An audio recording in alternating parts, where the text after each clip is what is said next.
پاکستان زندہ باد، پاکستان زندہ باد، پاک فوج پائندہ باد، پاک فوج پائندہ باد۔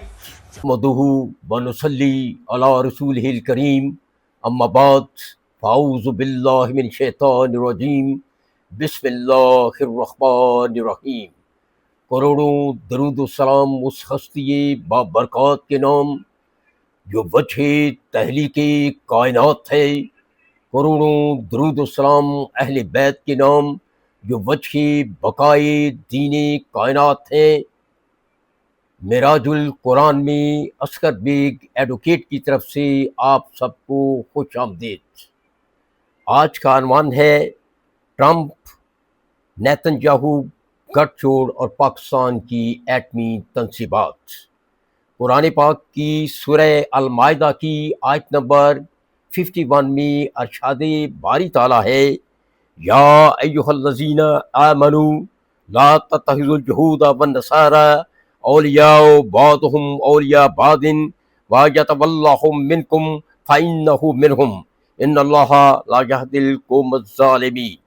اے ایمان والو، یہود و نصارہ کو اپنا دوست نہ بناؤ، وہ آپس میں ایک دوسرے کے دوست ہیں، اور تم میں جو کوئی ان سے دوستی رکھے گا وہ انہی میں سے ہے، بے شک اللہ ظالم کو راہ نہیں دیتا۔ امریکہ کے صدر ڈونلڈ ٹرمپ اور اسرائیل کے وزیر اعظم نیتن یاہو کے درمیان حالیہ ملاقات در حقیقت یہود و نصارہ کا گٹھ جوڑ ہے۔ یہود و نصارہ مسلمانوں کے اصلی دشمن ہیں، ان کو مسلمانوں کی ترقی تو درکنار، مسلمانوں کا زندہ رہنا بھی گوارا نہیں۔ اسرائیل کے وزیر اعظم نیتن یاہو نے اس حالیہ ملاقات کے بعد جو بیان دیا وہ نہایت ہی قابل تشویش ہے۔ نیتن یاہو نے کہا کہ اسرائیل اور ایران جنگ جاری ہے، ہمیں معلوم ہے کہ ایران کی ایٹمی تنصیبات کہاں ہیں، ہم ایران کی ایٹمی تنصیبات کو ہر حال میں نشانہ بنائیں گے۔ میرے دوستو، ایران ایک بہانہ ہے، پاکستان ایک نشانہ ہے۔ اسرائیل کا وزیر اعظم نیتن یاہو کئی بار اس بات کو دہرا چکا ہے کہ اسرائیل ایران جنگ میں پاکستان نے نہ صرف ایران کا ساتھ دیا بلکہ میدان جنگ میں اسرائیل کا مقابلہ پاکستان سے ہوا ہے۔ بھارت، اسرائیل اور امریکہ پاک بھارت جنگ میں شکست کے بعد، ایران اور اسرائیل جنگ میں واضح شکست کے بعد، اپنی ہزیمت کو دور کرنے کے لیے ایران کی ایٹمی تنصیبات اور پاکستان کی ایٹمی تنصیبات کو نشانہ بنانے کے بارے میں دن رات شب روز سوچ رہے ہیں۔ لیکن ان کو معلوم ہونا چاہیے کہ پاکستان ایک ایٹمی طاقت ہے۔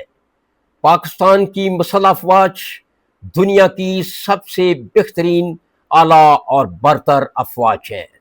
اگر بھارت کسی بھی دیگر ہمسایہ ملک یا دور دراز کے ملک بشمول امریکہ اور اسرائیل نے پاکستان کی سالمیت کو للکارنے کی کوشش کی یا پاکستان کی ایٹمی تنصیبات پر حملہ کرنے کی کوشش کی تو اس ملک کو اتنی عبرتناک سزا دی جائے گی کہ دنیا ورطۂ حیرت میں پڑ جائے گی۔ دنیا یہ سوچنے پر مجبور ہو جائے گی کہ پاکستان میں اتنی جدید سائنس اور ٹیکنالوجی کی ترقی ہے کہ شاید دنیا کے کسی بھی دوسرے ملک کو یہ ترقی حاصل نہیں۔ پاکستانی عوام مسلح افواج کے ساتھ مل کر دشمن کے خلاف لڑنے کے لیے ہم وقت ہمتاً تیار ہیں، اور انشاءاللہ خون کے آخری قطرے تک دشمن کا مقابلہ کریں گے۔